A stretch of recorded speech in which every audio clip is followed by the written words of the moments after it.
Okay, well, thank you, and good afternoon, everyone. This paper chapter is really a commentary on the current climate change negotiations and the role China could play in rescuing them. I don't want to abuse my position by commenting on Yongsheng's paper just to avoid any confusion. The way I see it, he's offering a model for long-term mitigation out to 2050, and I'm concerned with the current negotiations today on how we might get to 2020.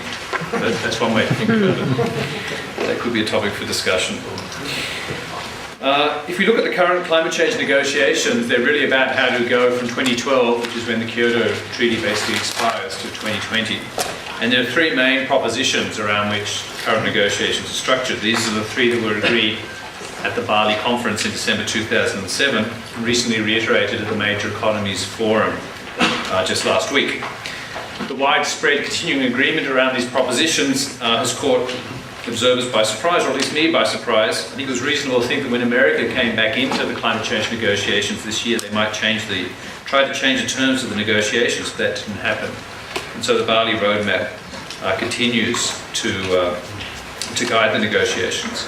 As I said, it can be boiled down to three propositions. The first is that developed countries should commit to binding emissions reduction targets, as they already have, under Kyoto for a subsequent period.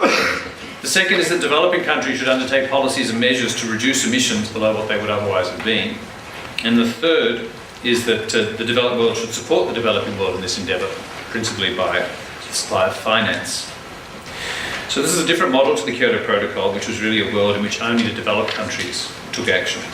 Under the Bali roadmap, everyone acts, or at least major economies act. But different metrics are used to measure this action in the developed and developing world. Targets for developed world, policies for targets for developed countries, policies for developing countries. And thus the charity principle of common but differentiated responsibility is upheld, even if in a rather messy way.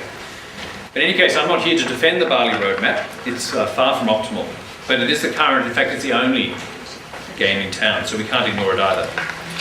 I said there's agreement around these three propositions, but by that I only mean agreement that these should be the negotiating framework. There's a lack of agreement within each proposition, and that's why the negotiations aren't going very well. So we can go through them one by one. On the first, most developed countries have now put forward reduction targets for 2020.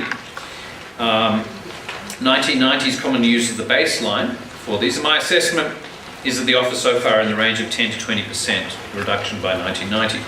Developing countries think that isn't enough. They think that developed countries should go in the range of 25 to 40%, and recently they've sort of hardened that to always stress the upper end of that bound of 40%.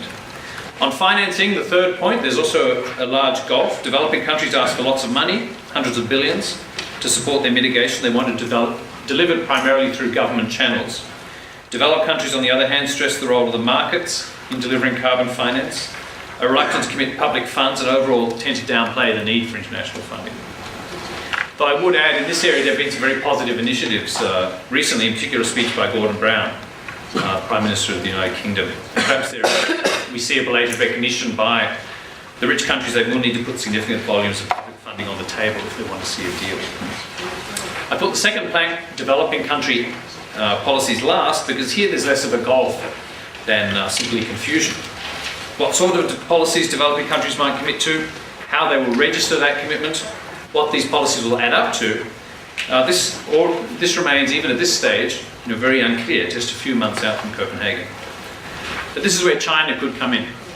China, of course, has enormous influence. It's the world's largest emitter. It's been responsible for most of the recent rapid global growth in emissions. It's a superpower, and importantly, China is yet to show its hand. China has, despite having registered very rapid emissions growth in this decade, China has put in place over the last few years a number of policies and targets to improve energy efficiency and diversify its energy sources. It now has a target to improve energy efficiency, that's the ratio of energy to output, by 20% by 2010, and a renewable energy target of 15% by 2020.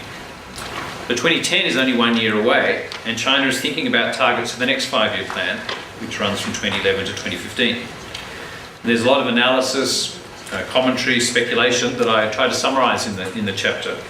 That China might extend its current policy targets. Perhaps China might announce a target of halving its energy intensity that is doubling its energy efficiency relative to 2005 by 2020. Perhaps China might go further and combine its renewable energy target and its energy efficiency target into an emissions intensity target. That is, have it target the ratio of greenhouse gas emissions to GDP and aim to halve that by 2020 relative to 2005. So we know that China's thinking along these lines, and we know that it will shortly announce new domestic targets.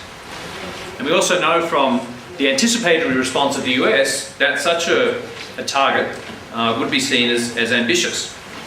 And my own analysis in the chapter certainly confirms that such a target along the lines of halving emissions intensity by 2020 would be difficult to achieve, would likely not be achieved without further policy effort. And one reason we know that is the difficulties China is having in meeting its current target, which is that 20% reduction in energy intensity by 2010. China's only really started to have success with regard to that target last year, and that's because of the global downturn. Not really because of policy effort, but because the global downturn hit energy-intensive industries in China particularly hard.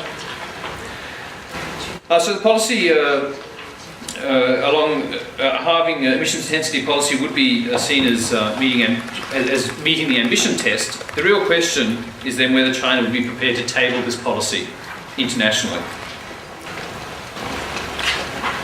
Would it be prepared to write it into a climate change treaty? Just as developed countries would sign up to emission reduction targets, would China sign up to an intensity target, essentially a commitment to introduce policies with the aim of halving emissions intensity by around 2020? If China introduces a policy target into its next 5-year plan, but insists that this is only a domestic matter and resists giving it legal international standing, then it won't take us very far.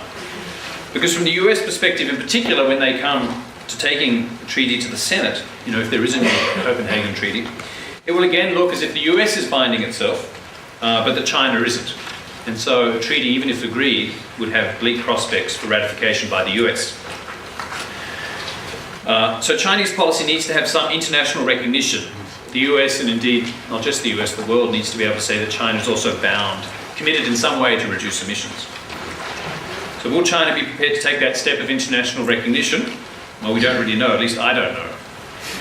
The target would be non-binding in the sense that there wouldn't be a penalty for not achieving it. So it wouldn't be very costly for China to sign up. But it would open China up to some sort of international monitoring regime, and it would be seen as a step along the road to China taking on binding targets at some stage, perhaps in 2015 or 2020, so it wouldn't be costless either. It really comes down to whether China wants a global agreement on climate change and sees that in its interests. China can demand more from developed countries. As it's doing, it can demand steeper reduction targets and more international funding. But ultimately, China has to be prepared to give something as well if it wants to see an agreement.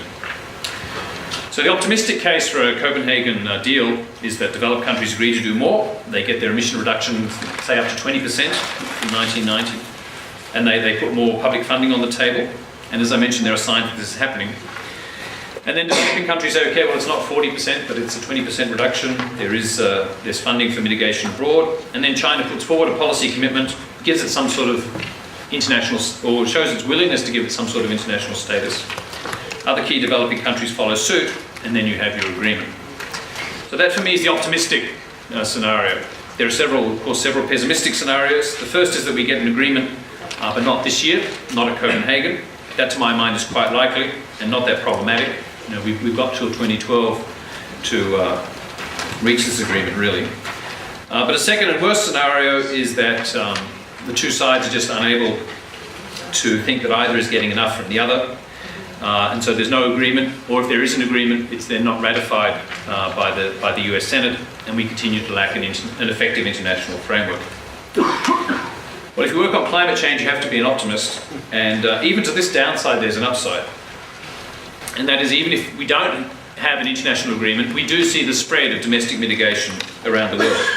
It is very significant now that we have the two major superpowers increasingly embarking on an agenda of domestic mitigation. So even if this isn't enough to translate into an international treaty, it's certainly a positive development from the point of view of climate change.